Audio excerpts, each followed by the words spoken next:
Manatili po tayo nakatayo. Atin pong bubuksan sa Mateo 6:34. Sabi po diyan, "Therefore, do not worry about tomorrow, for tomorrow will worry about itself. Each day has enough trouble of its own. Kaya nga huwag ninyong alalahanin ang bukas, sapagkat ang bukas ang mag-aalala sa sarili niya. Sapat na ang inyong mga suliranin sa bawat araw." Makakaupo na po tayo. Sino po sa ating kalagitnaan ang hindi na nag-aalala? Yung hindi na nag-worry. May kilala po ba kayong katabi niyo? Sino po hindi na nag-aalala? Pakitaas po kamay. Ibig sabihin, lahat ng hindi nagtaas ng kamay, at kayong lahat yun, ay nag-aalala pa. Totoo po ba yun? Mga umamin din.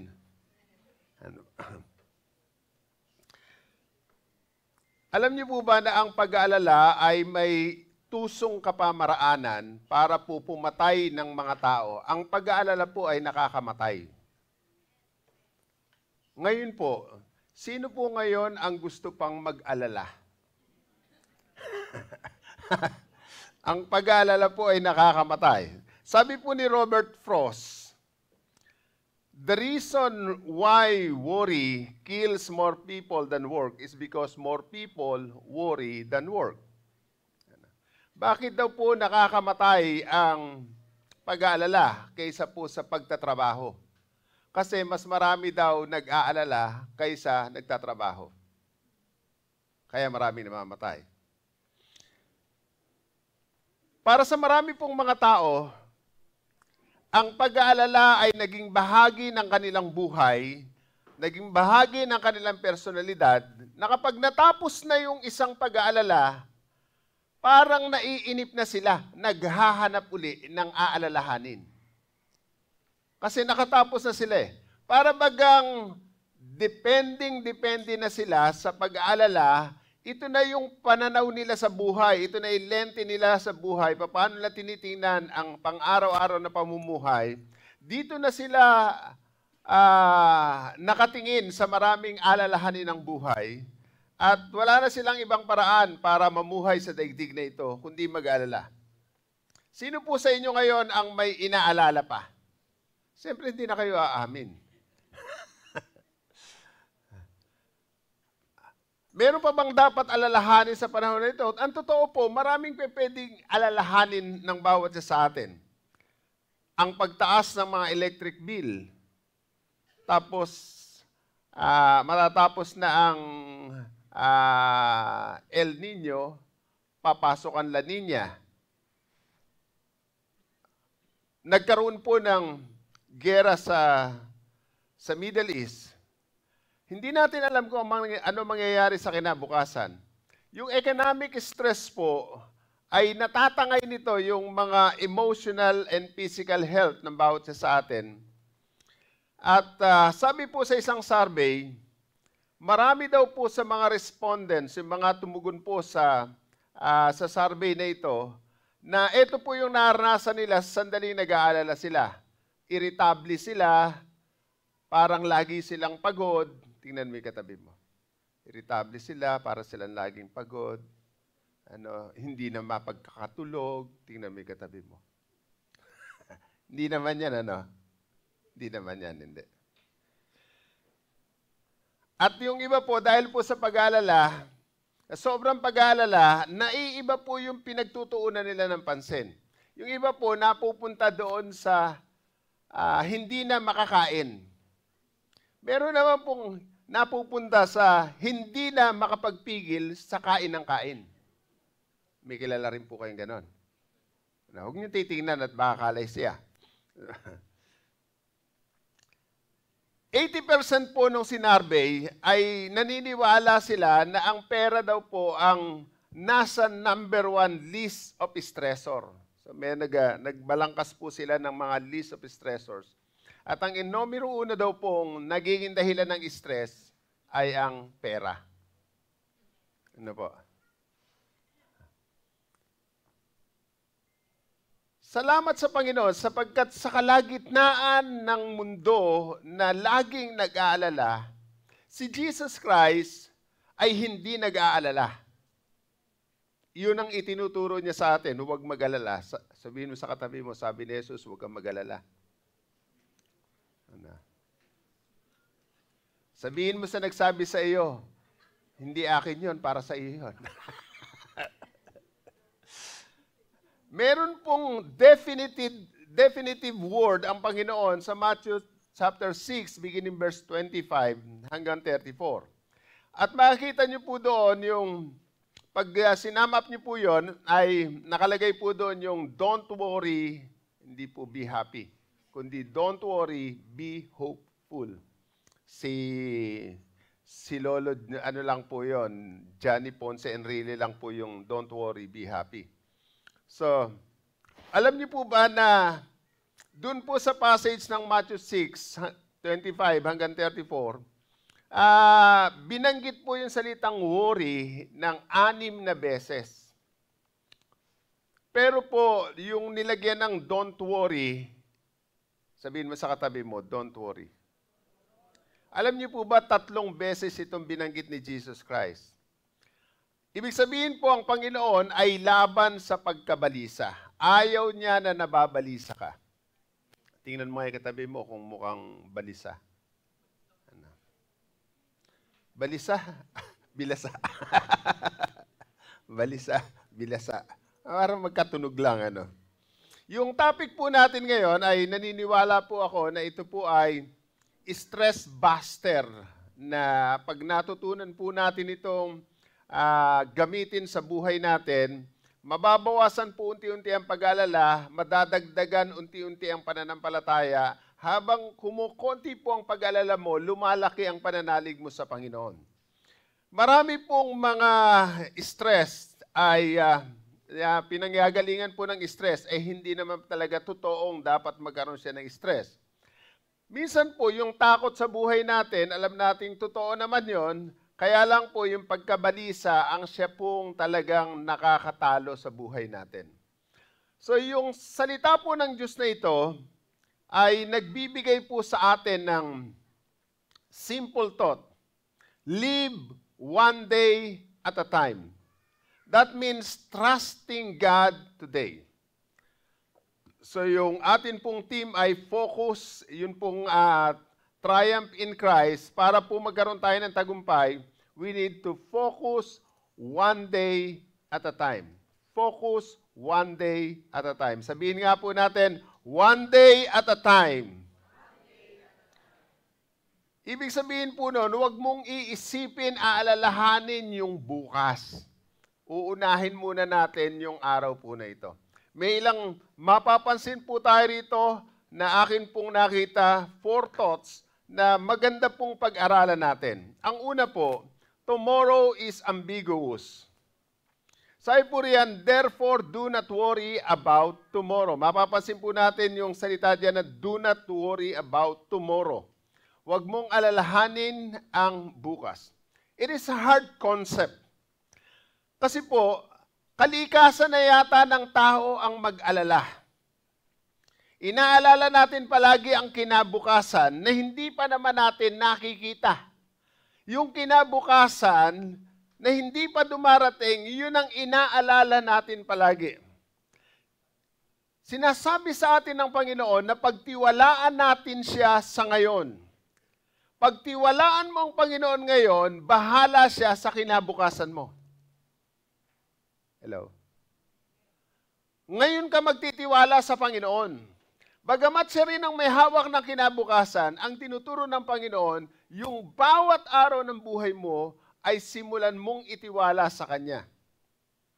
Hindi natin kailangang mag-alala sa kinabukasan sapagkat naplano na ng Diyos ang lahat ng yan. Alam ng Diyos ang ginagawa niya sa buhay natin. Pag pinagtitiwala mo ang sarili mo sa Panginoon, alam ng Panginoon kung ano ang gagawin sa buhay natin. Amen. Amen. So, mag-aalala pa po ba tayo? Yun pong paglago ng ating pagkabalisa para sa kinabukasan, kalikasan talaga ng pagkatao ng bawat isa sa atin, yung fallen nature ng mga tao. Mula po rito sa Matthew 6:34, sinasabihan tayo ng Panginoon. Ano po sabi diyan? Therefore, that means mula sa verse 25 hanggang verse 32, ipinapakita niya po doon kung ano po yung mga pag-aalala na nararanasan ng mga tao. Pero pagdating po sa 33 at 34, mas liliwanag po yan kung ano ang dapat gawin. Do not worry about tomorrow. Ibig sabihin, mamuhay ka sa pangkasalukuyan at mag-focus ka lang doon sa gagawin mo sa buong maghapon at sa mga pangangailangan ng buong maghapon. Sabi ng Proverbs 27 verse 1, huwag mong ipagyayabang ang araw ng bukas pagkat di mo alam kung ano ang magaganap. Tanong, kahit may plano kayo para bukas hanggang sa mahal na araw at sa susunod na mga buwan, sino sa inyo ang nakakasiguro na alam niya kung ano mangyayari? Alam niyo po ba mangyayari? Hindi. Hindi natin alam.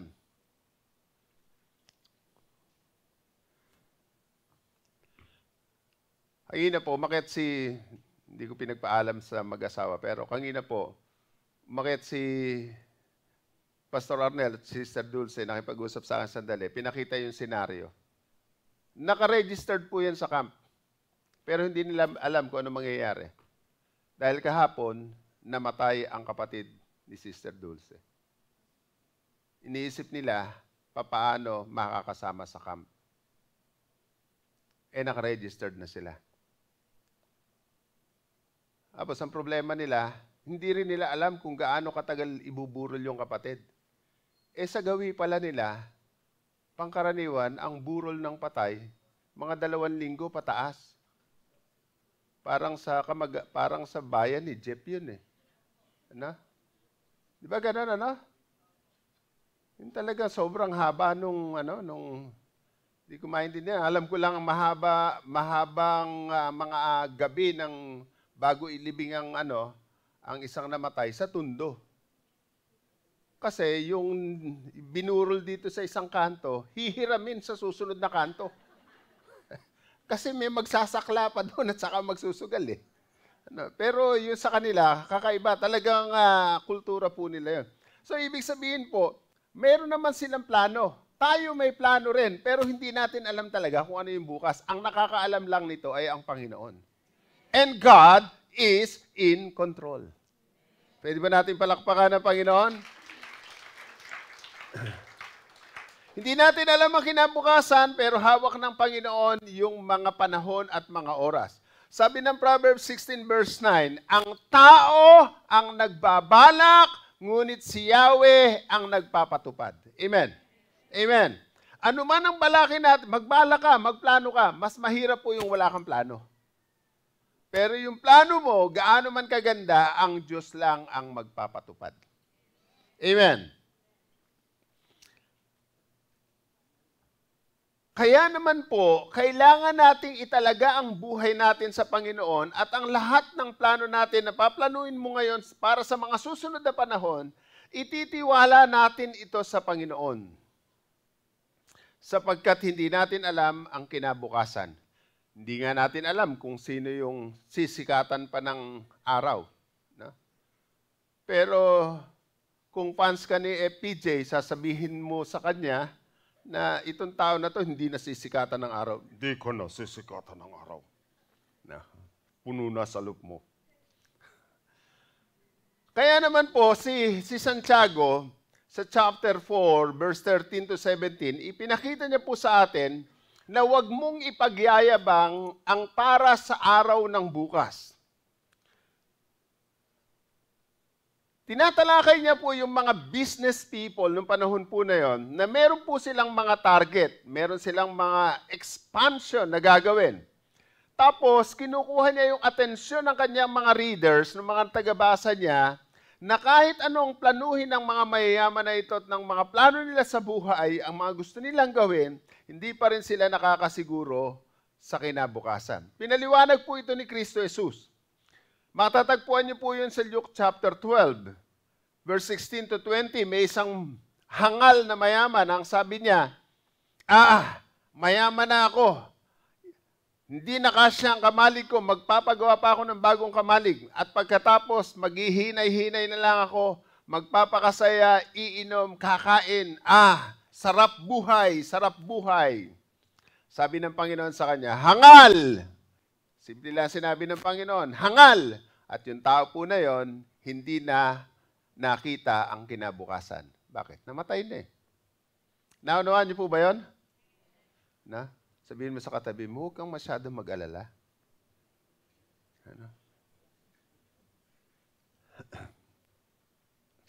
Ano po ang advice ni Santiago sa atin doon sa pinaplano natin sa bawat araw? Sabi po niya sa verse 15, sa halip ay sabihin ninyo, kung loloobin ng Panginoon, mabubuhay pa kami, gagawin namin ito, gagawin namin yon. Kung buhay pa tayo. Tayo po ang palagi naman nating sinasabi, kung hindi pa darating si Lord. Okay po ba yon? May plano ka, magyayari yon kung hindi pa darating si Lord at ayon ito sa plano ng Panginoon sa atin pong mga buhay. Si Pablo, nung mangako siya sa mga taga-Epesos, kasi gusto ng mga taga-Epesos na siya bumalik doon, nangako si Pablo at ang sabi niya, babalik ako, sigurado yon kapag kalooban ng Panginoon. Amen? Amen. Ano na ngayon ang plano nyo para sa kinabukasan? Isinama po ba natin ang Panginoon sa ating mga plano? Pinanalangin po ba natin na yung kalooban ng Diyos ang maganap sa ating plano? Ang tanong po ay ganito uli. Handa ka ba na mabago ang plano mo at ang masunod plano ng Diyos? Pahig po ba kayo doon? Kahit gaano kaganda, tingnan niyo po kahit gaano kaganda ang ating plano, mas maganda ang plano ng Diyos sa bawat isa sa atin. Palakpakan natin ang Panginoon. Amen.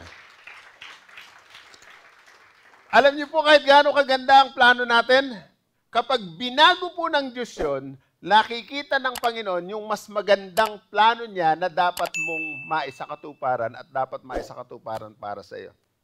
Siya lamang po ang may kumpletong kontrol sa ating kinabukasan. Alam niyo po ba ang problema ng pag-aalala?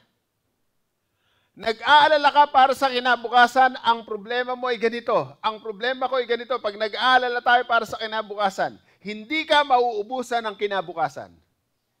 Totoo po ba yun? Laging may bukas. O kung nag-aalala ka para bukas, at lagi yun ang ginagawa mo, hindi ka mauubusan ng pag-aalala. Hindi ko lang alam kung magsasawa ka. Pag ikaw ay nag-aalala, hindi ka pa sanay mag-alala. Hindi ka pa sanay na umalis sa pag-aalala. Kaya hanggat hindi ka pasawa sa pag-aalala, mag-aalala ka palagi. Lagi ka mababalisa. Tingnan mo ngayon katabi mo kung balisa. Ano po dating? Alam niyo po, we must learn to live our life one day at a time. Ang Panginoon ay tutulungan po tayo sa lahat ng ating hiniling sa Kanya para sa araw na ito. Hindi niya ibibigay yung tulong sa iyo bukas.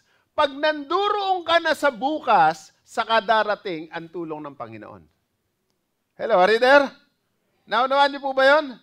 Ang tulong niya darating ngayon. Hindi para bukas kasi wala ka pa sa bukas. Kaya ngayon ka lang niya tutulungan. Kaya wag po kayong mag-alala sa mga maggaganap sa kinabukasan. Sapagkat bago ka pa dumating sa kinabukasan, ang Panginoon ay pupunta na roon para ihanda ang ating kinabukasan. Ang biyaya ng Diyos makakasama natin sa kinabukasan. Amen. Sabi po ni Mark Twain, I am an old man and I've known a great many troubles, but most of them never happen. Sabi niya, matanda na ako. Marami na akong alam ng mga malalaking problema. Pero sa mga bagay na yon, marami sa kanila hindi totoong nangyari. Alam niyang may problema darating, pero alam din niya, mas marami sa pinroblema niya ay hindi naman totoong nangyari. Tomorrow is ambiguous. Pangalawa, today's trouble is adequate. Yung problema ngayon, sapat na. Sabihin mo sa katabi mo, sapat na yung problema mo ngayon. Sabihin niyo po yung katabi niyo. Sabihin mo sa katabi mo, sapat na yung problema mo ngayon. Huwag mo nang dagdagan. Sabi po ng 34b, each day has enough trouble of its own.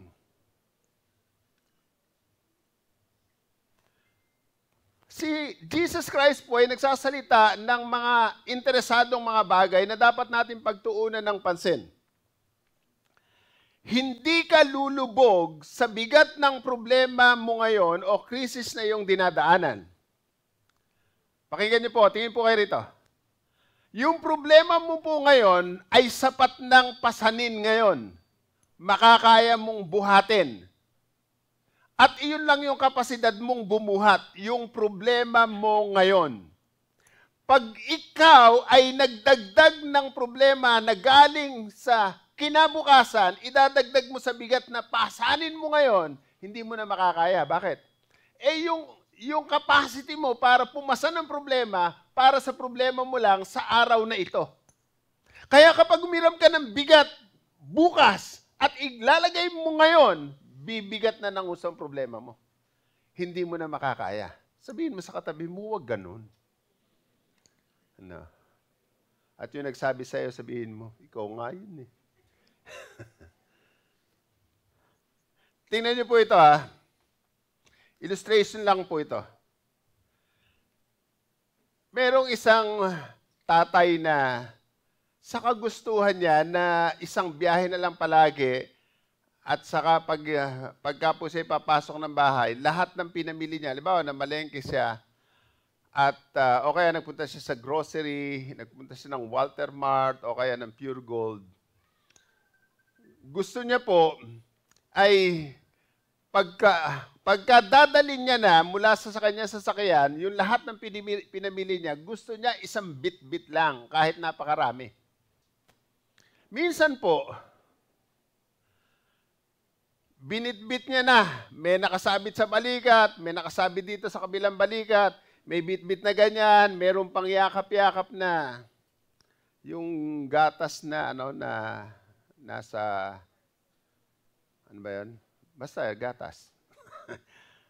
Nasa galon o kaya nandoon po sa, di ba merong yung karton lang yung gamit.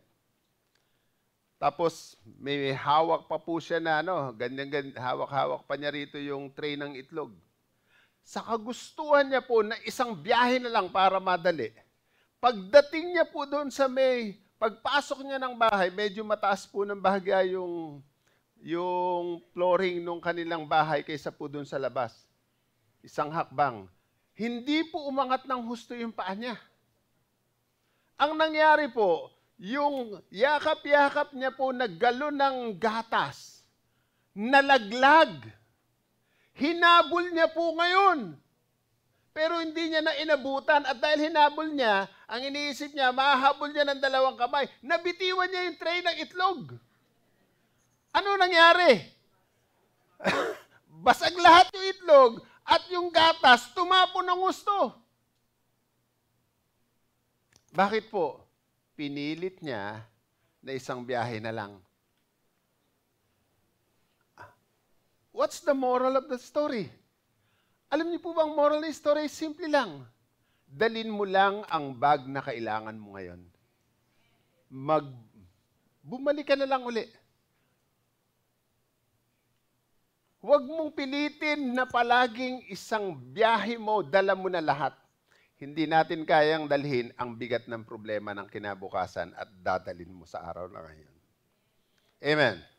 Bakit po? Hindi natin kontrolado ang bukas. Hindi nga natin alam yung mangyayari mamayang hapon. Sino po nakakaalam? Alam niya ba yung mangyayari mamayang hapon? May plano ka. May gusto ka na gawin. Meron kang pupuntahan. Pero hindi mo alam kung ano mangyayari mamayang hapon. Mamaya na yun, ha? Pero hindi pa rin natin alam. Yung iba po na nagkakaproblema, sabi nila, sana hindi na sumikat ang araw. Yung mga ganun ng mga panalangin sa buhay, huwag siya mag-alala, darating yung araw na yun. Ano po? Meron pong dalawang paraan para paggising nyo na umaga. Ito po ang pwede nyo sabihin. Ito po yung sinasabi ng iba. Una, good morning, Lord. O pangalawa, good Lord, it's morning. Alin yung mas tama? Alin po tama doon? Una, good morning, Lord. Yung isa naman, good Lord, it's morning. Mabuting Diyos, umaga ngayon. Pero yung isa, magandang umaga po, Panginoon. Harapin po natin ang araw ng ang araw ngayon at pagkaraan po ilagay natin ito sa kontrol ng Panginoon. Makakaasa po tayo ng proteksyon, provision, providence ng Panginoon. Alam niyo po, nagpakita ang Panginoong Hesus kung papaano po haharapin ang araw-araw ng buhay. Kaya po ang Panginoon ay nagsabi palagi ng kanyang pangalan na sinisimulan niya sa I am. Sabi niya, I am the bread of life. I am the light of the world. Bakit niya po sinasabi yun? Kasi He is the God of the present.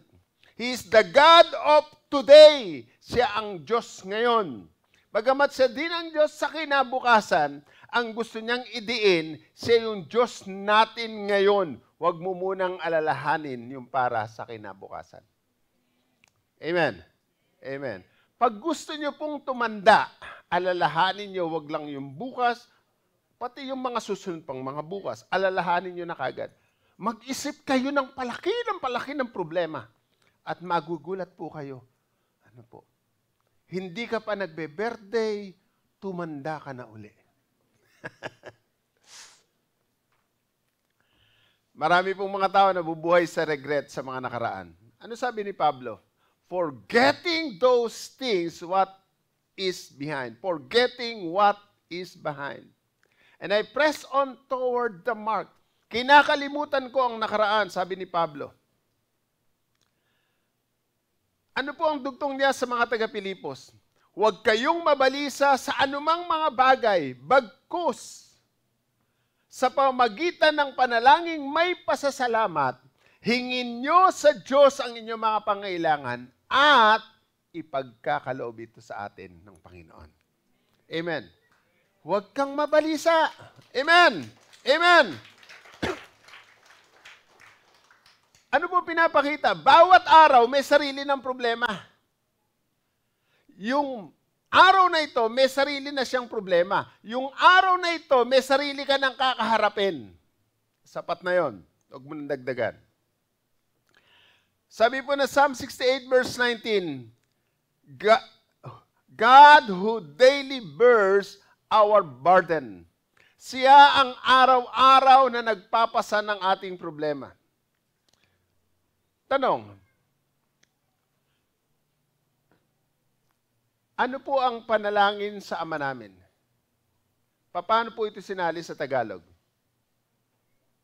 Bigyan mo po kami ng kakanin sa...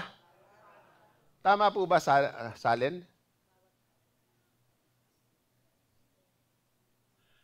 Ang English version po ay nagsabing ng ganito, give us today our daily bread. Hindi po sinabi ng English version na give us every day our daily bread. Pero ano po talaga ang pinaka-tama? Give us today our daily bread. Ibigay mo po sa amin ngayon ang aming kakainin. Hello, reader? Naalala niyo po nun yung kinuwento ko na nag-pray kami ni Pastora Ruth, umuusok yung kanin, mainit na mainit, kahango lang sa kalan, Wala pa pong kaming nung araw. Kalandigas pala. Alam niyo po yung yung kalang di bomba, yung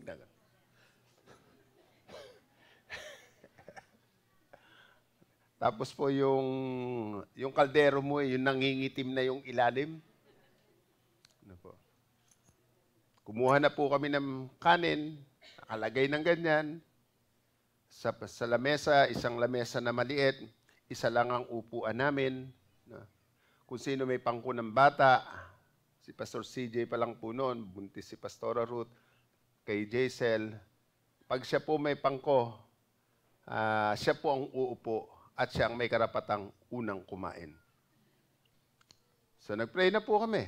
Pinagpasalamat namin ng kanin na umuusok, pinagpasalamat namin ng tubig na nasa harapan namin, na walang iyelo, malamig, kung ano lang po yung temperatura noon, yun na po yun. Tapos may sausawan na po kami.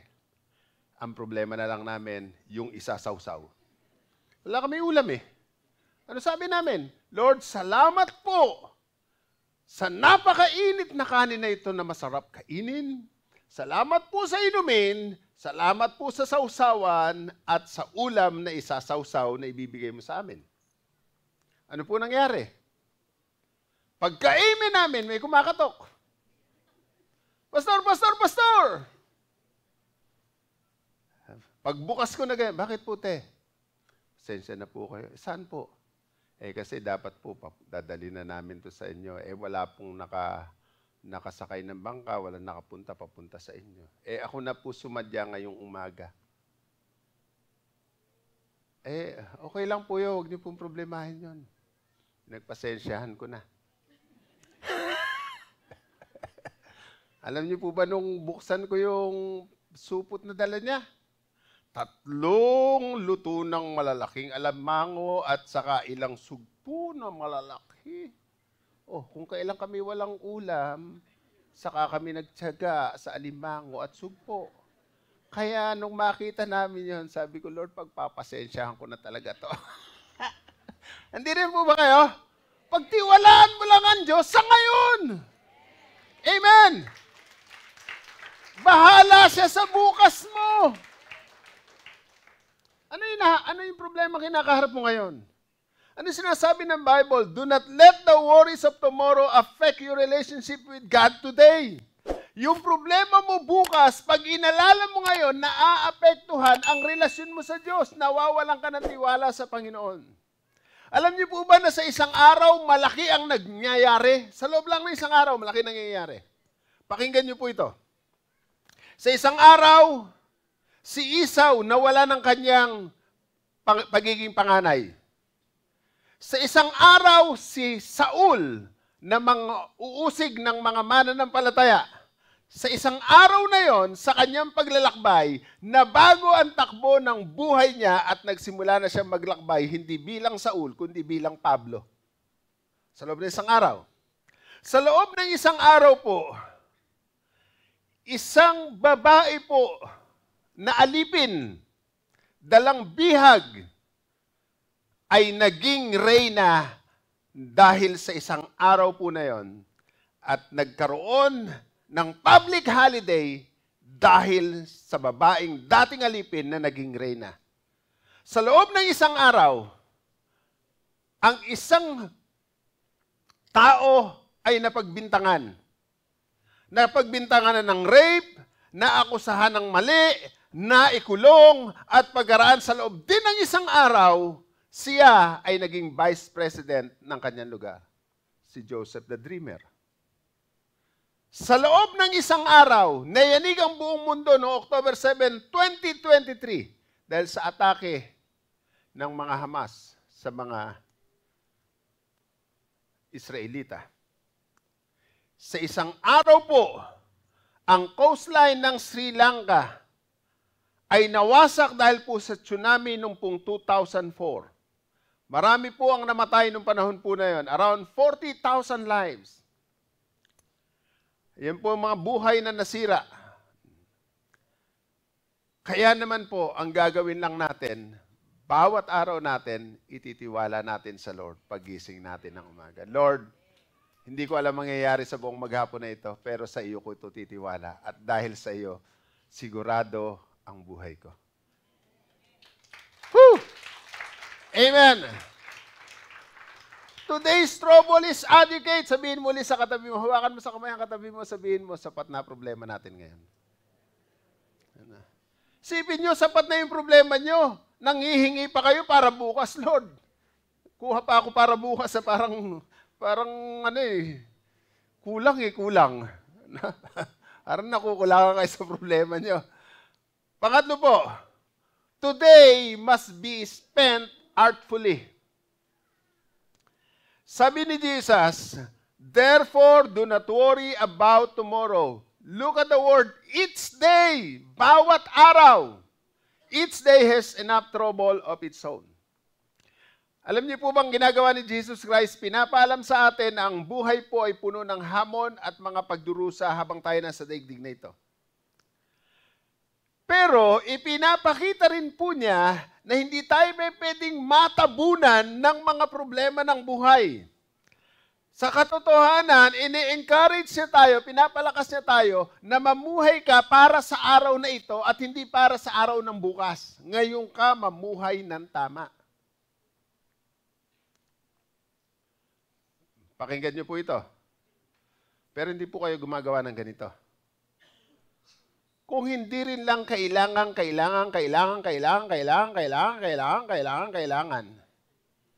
huwag mong uutangin yung hindi mo pa napagtatrabahuhan sa susunod na buwan at sa susunod na mga buwan. Bakit? Pagdudusahan mo yon sa mga susunod na araw. Kung ang Diyos ay nagsusupply ng pangailangan mo ngayon, kung ano yung meron ka ngayon, pwedeng pagkasahin ng Panginoon sa iyo. Parang ayaw pumayag ng iba. Ulitin ko nga.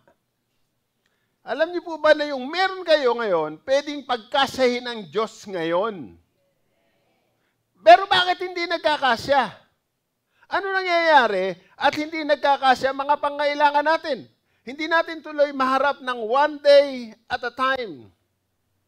Kasi po, ang approach ng Panginoon ay pinapakita sa atin, inaalaw niya tayo na i-manage ang hamon ng buhay sa pamamagitan ng lakas at karunungan ng Panginoon sa bawat araw.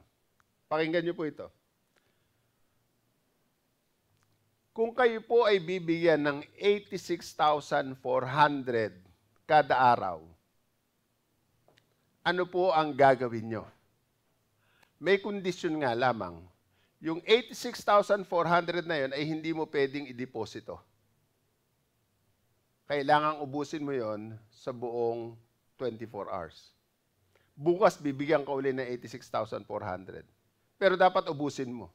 Ano kaya ang pagbibilin nyo? Hello, hindi rin po ba kayo? Pag may sumobra ka,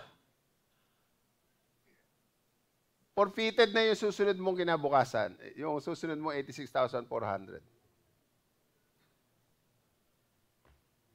Alam niyo po, pagdating sa pera, ang bawat isa sa atin ay hindi po gaanong kinokontrol paano niya palalabasin ang pera. Alam niyo po ba, ang Panginoon ay nagbibigay sa atin ng 86,400 seconds credited every day, bawat araw. Pag hindi natin gamit ng maayos yun, baliwala na po yun. Let us therefore use the time wisely. Gamitin po natin yun. Ito po. We have 28,800 seconds per working day sa trabaho mo kapag regular na mga oras. Paano mo gagamitin yon? Alam niyo po, marami ay napapalagpas nila yung mga opportunity. Di po ba mas maganda tanongin natin ng Panginoon, Lord, ano po yung gusto mo sa akin sa buong maghapon na ito? Kaya naman po, sabi ng isang quotation, never put off for tomorrow what you can do today. Huwag mo nang ipagpabukas yung pwede mo nang gawin ngayon. Hello? Hindi rin po ba kayo? Pansinin niyo po. Pwede niyo naman pala hugasan yung pinggan niyo ngayon. Bakit pagpapabukas niyo pa? Malibang walang tulo ang tubig. Ano po? Ano po magagawa natin sa bawat araw? ano lang po ito, guidance. Magbigay ka ng magandang oras para sa presensya ng Panginoon. Magbigay ka ng magandang oras para sa pamilya mo. Sa asawa mo, bigyan ka ng magandang oras. At habang meron ka magandang oras sa kanila, isatinig mo yung nasa loob mo.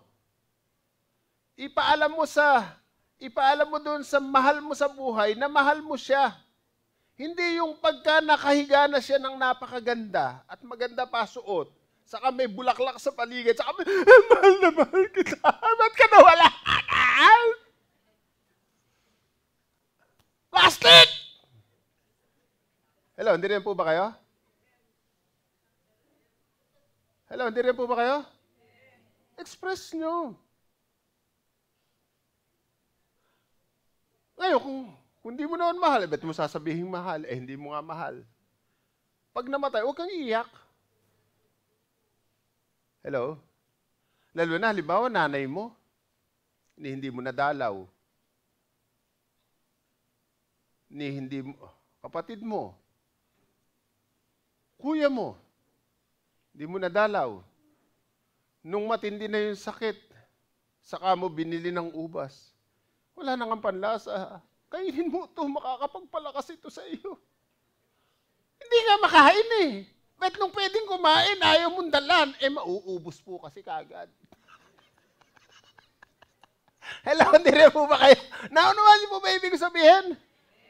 Hanggat may panlasa sa pagkain, kung meron ka lang kaya, bigyan mo. Hello, hindi rin po ba kayo? Ano?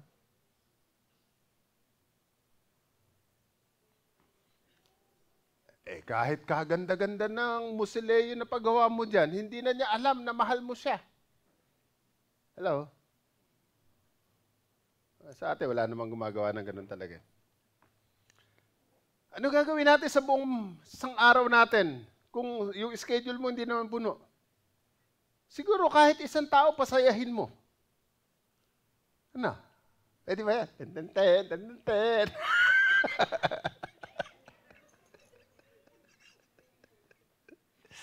Tumulong ka sa iba. Paano ka makakatulong sa kanila?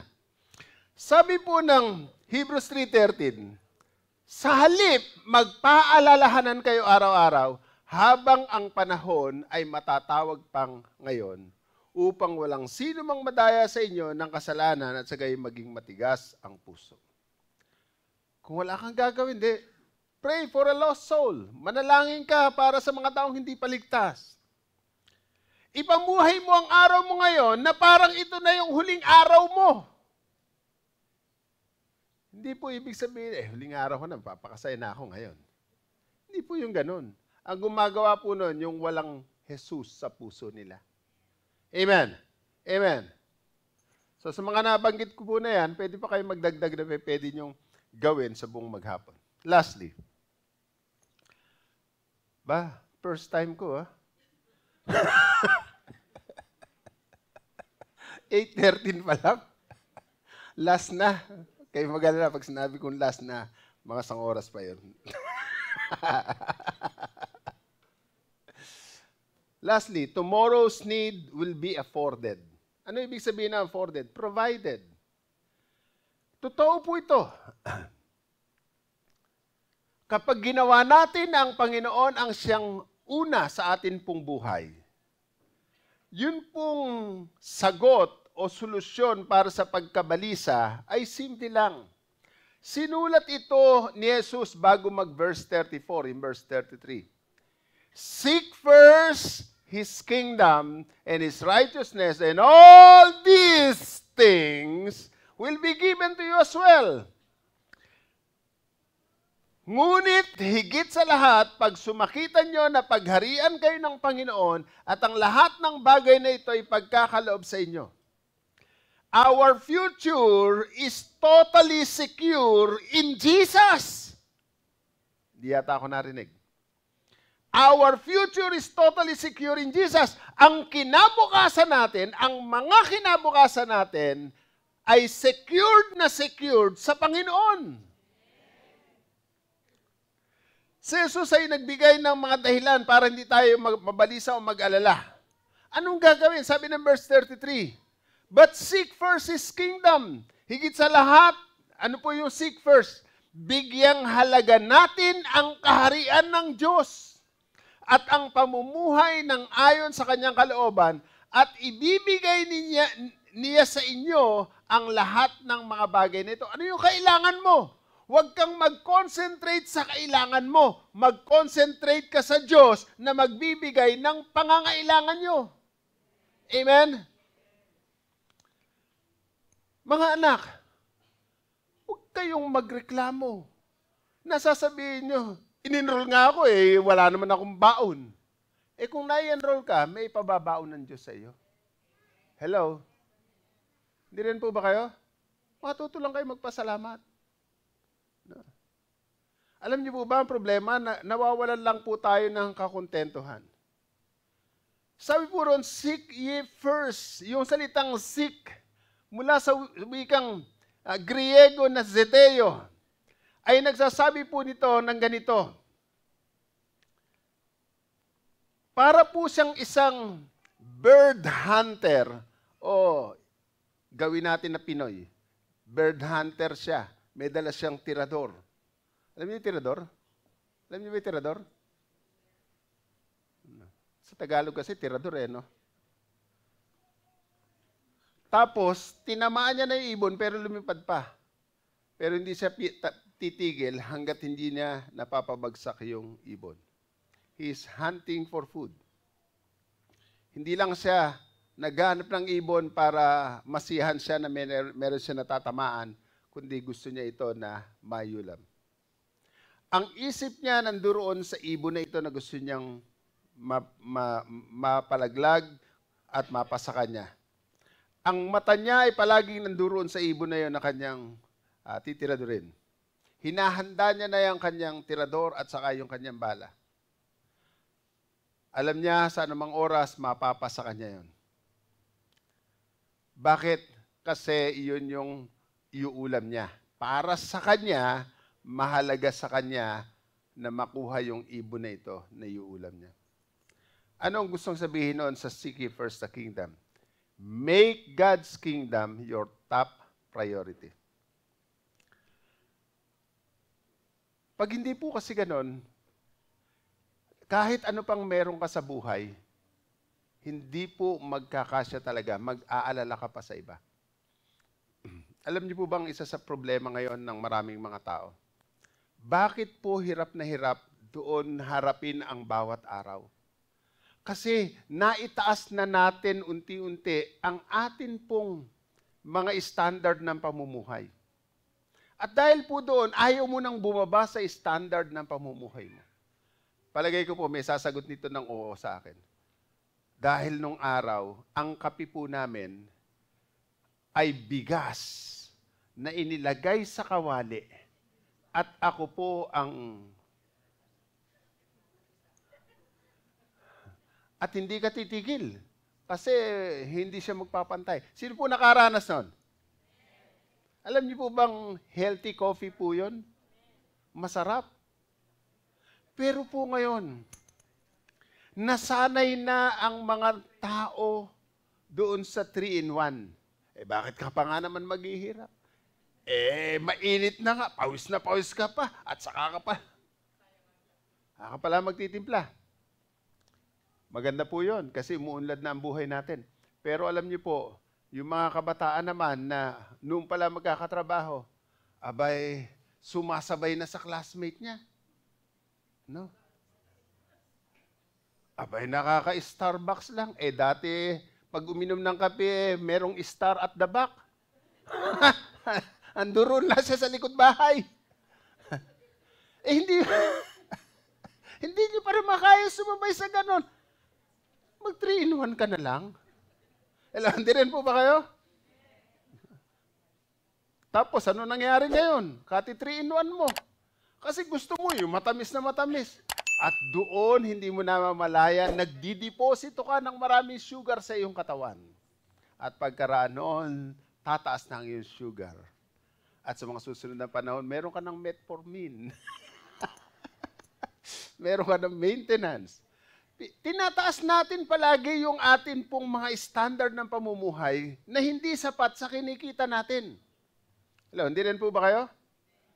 Lumagay ka lang doon sa kakayanan mo, hindi ka kakapusin. Hello, hindi rin po ba kayo? Tanungin niyo ibang mga nanay dito. Inabutan niya yung panahon na bago pa po magdeklara si Cory na ang pinakamaurang ulam ay galunggong. Ang mga nanay noon, ang isang galunggong, 4, 5, 6 kayo nag-ahati. At bago makarating, putol-putol na yan. Totoo po ba? Sino nakaranas nun? Taas nga po kamay. Abay, ngayon na yan, gusto nyo pa yung 2 ulam. Hello? Ano nangyari? Tinataas natin. Pero pag kaya nyo, okay lang yon. Pero pag hindi nyo kaya, huwag nyong ilagay ang sarili nyo sa level ng iba. Huwag kayong makipagsabayan sa kanila. Umorder sila, puro soft drinks. Hindi mo naman kaya ng soft drinks. Ano sabihin mo? Baon naman ako inumin. Mas healthy to.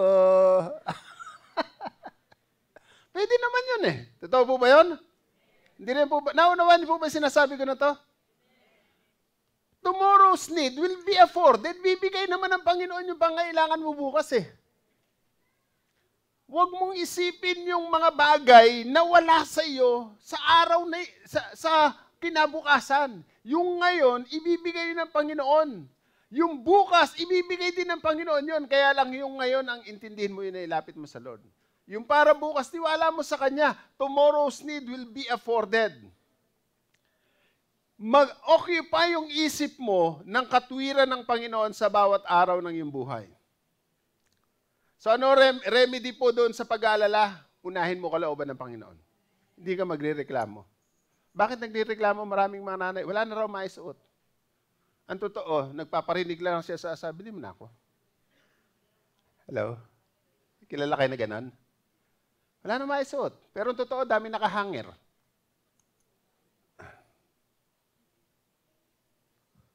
So, mamahinga tayo sa mapagmahal na kalinga ng Panginoon.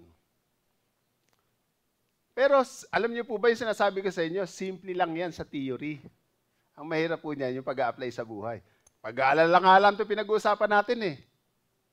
Tinuruturuan lang tayo ng Panginoon. Pero pagkatapos ko ito ituro, merong iba mag-aalala pa rin.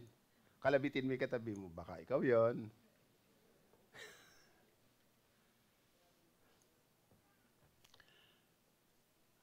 Wag po tayong pa-pressure sa iba. Di rin po ba kayo? Huwag tayong pa-pressure sa kanila. Kung sila po kaya nilang mag-add to cart palagi ng Shein, kaya nila eh. Huwag kang makitingin. Kasi baka, paano ba? Download nga ako na application yan. Maya-maya, nagsisiin ka na naman. Hindi mo na malayan, nadiin ka na kasi Shein mo. Yung iba naman po, dahil sa hindi naman talaga need, gumawa, nag-double job, nag-sideline pa. Alam niyo po ang nangyari, nakapag-ipon siya na, sumosobra na ngayon yung pera niya. Ang problema, nung sobra na pera niya, dahil kulang na siya sa tulog, nagkasakit naman siya. Ano gagawin niya? Uubusin niya na ipon niya para bumalik yung kalusugan niya. Hello, totoo po ba yun? Sabihin mo ako sa katabi mo, hinay-hinay lang.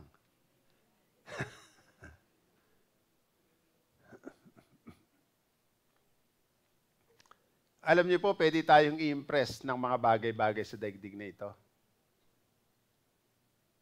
Pero po, hayaan natin na ang Diyos yung maluluwalhati. Ang mga bagay na hindi pa natin kaya, huwag nating kayanin. Amen. Di rin po ba kayo? Mas simple lang po sa buhay yan. Pag may bibilin po kayo, kursunada nyo, hindi kaya ng pera nyo, huwag nyo munang bilhin. Magbi-50% din yun. Hindi, totoo po yun. 2,439. Nung mabili ko, 800. Oh. Nasa nagdadala lang yan. Kung di ko pa sinabi sa inyo 800, hindi nyo alam na 800.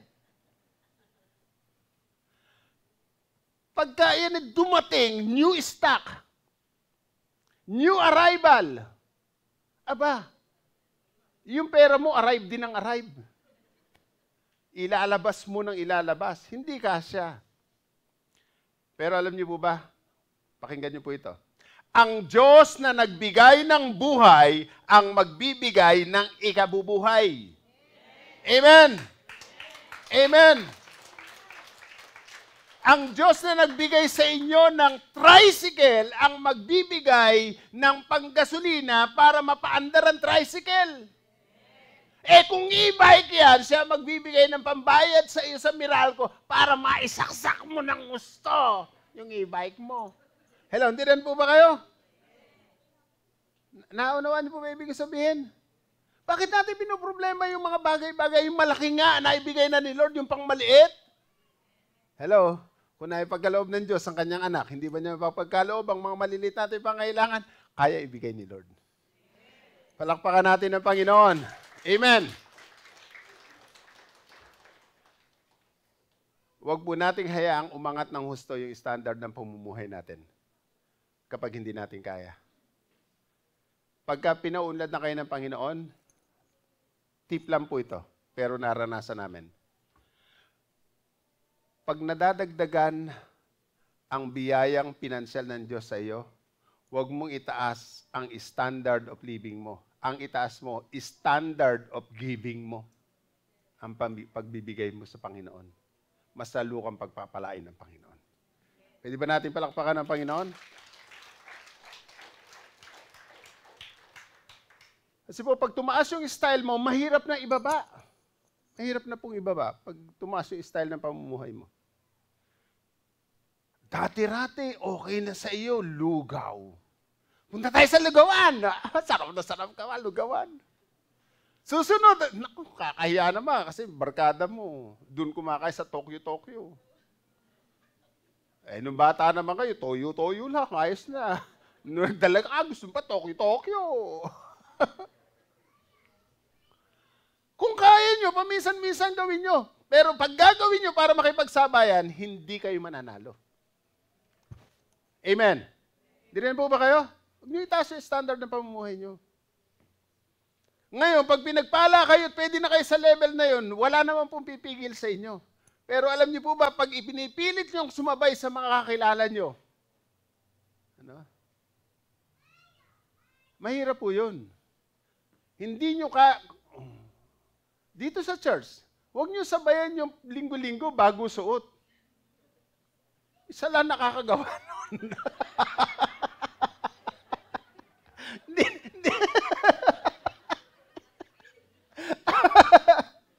Wala akong sinabing pangalan. Kaya niya yun eh. Kaya hindi natin kaya. Hello? Ako, kaya nakakapagsuot ng ganito. Hindi ko nga alam kung kailan nilibig.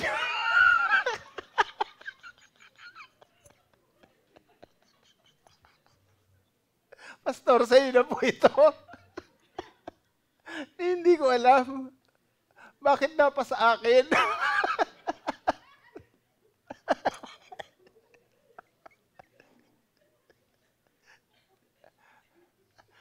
Pero nasa nagdadala lang Alam niyo po ba, pag tinaas yung standard niyo, marami na lalapit sa inyo. At sasabihin nila, alam niyo, pag nag-invest po kayo rito, sa bawat buwan, tutubo po kayo ng mga 3.5 hanggang 5%. Ngayon, interesado ka na kasi meron ka pang bibilin sa susunod. Hello, hanggang di mo namalayan, scam. Hello, hindi rin po ba kayo? Gusto natin kumita ng biglaan. Bakit? Tinataas mo na yung level mo. No? Tapos, nung namasyal kayo, sabi picture ng mga ako rito sa kotse. Tapos binati ka na kayo sa FB. Wow! Congratulations! Brand new! Meron pang ribbon eh. Kala tuloy sa iyo. No. Ano tawag doon? Ano tawag sa mga tao ganon? Huwag kayong humusga.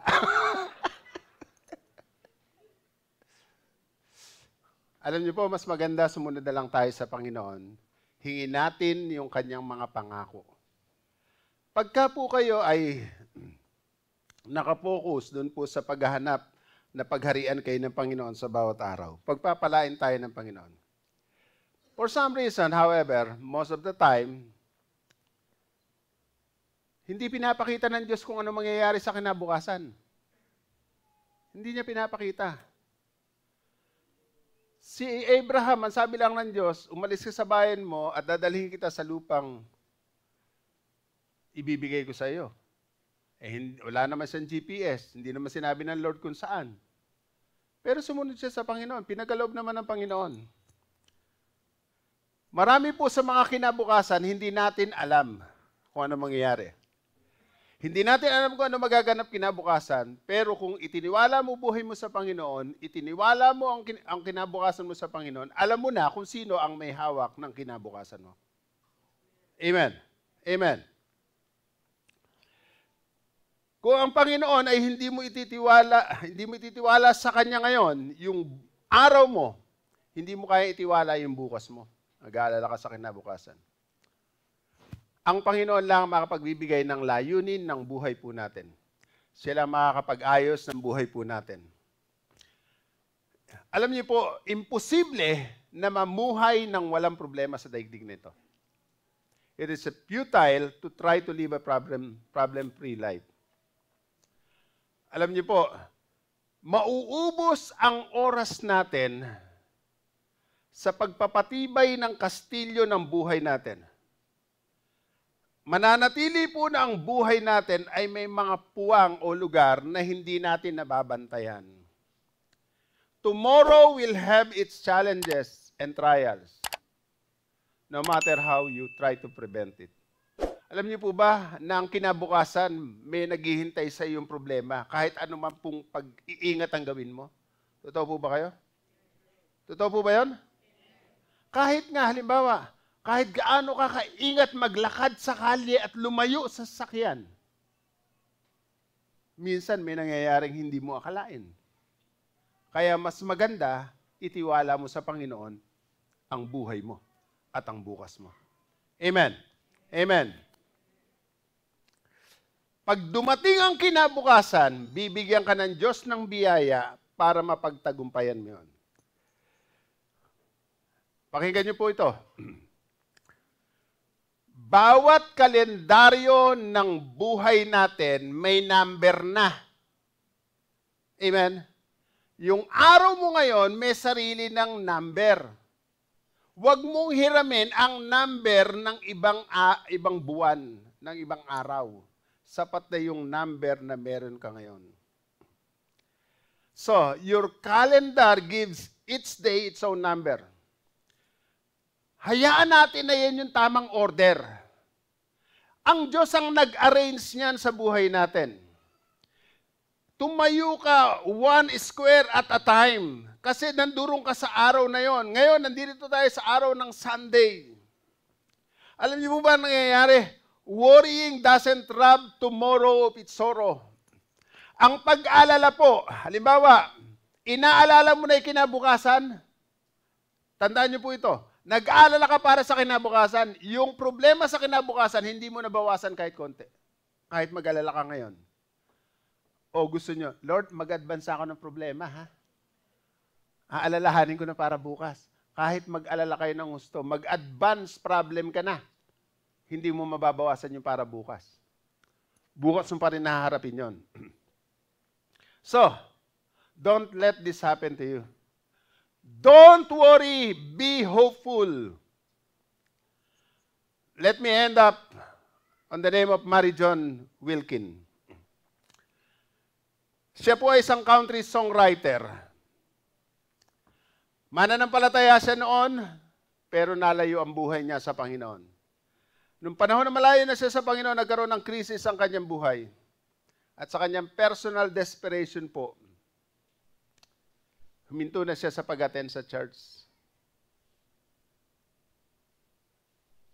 Ayaw na niya ng salita ng Diyos. At nung may problema na po siya, minsan hirap na hirap siya sa kanyang pagdaan, nakita niya yung isang church. Pumasok po siya doon. Nakausap niya po ang pastor. Nagkaroon sila ng magandang usapan. At ang simpleng tanong po sa kanya ng pastor ay ganito: naranasan mo na bang magpasalamat ng husto sa Panginoon sa lahat ng tinatanggap mo? Umuwi po siya nung oras po na yon. Dahil dati siyang mananampalataya, sanay siyang tumugtog ng piano. At alam niyo po, habang siya'y tumutugtog, meron pong mga words na lumalabas sa kanya, mga lyrics. At yun po ay sinulat niya. Hiningi niya po ang tulong ni Chris Christopherson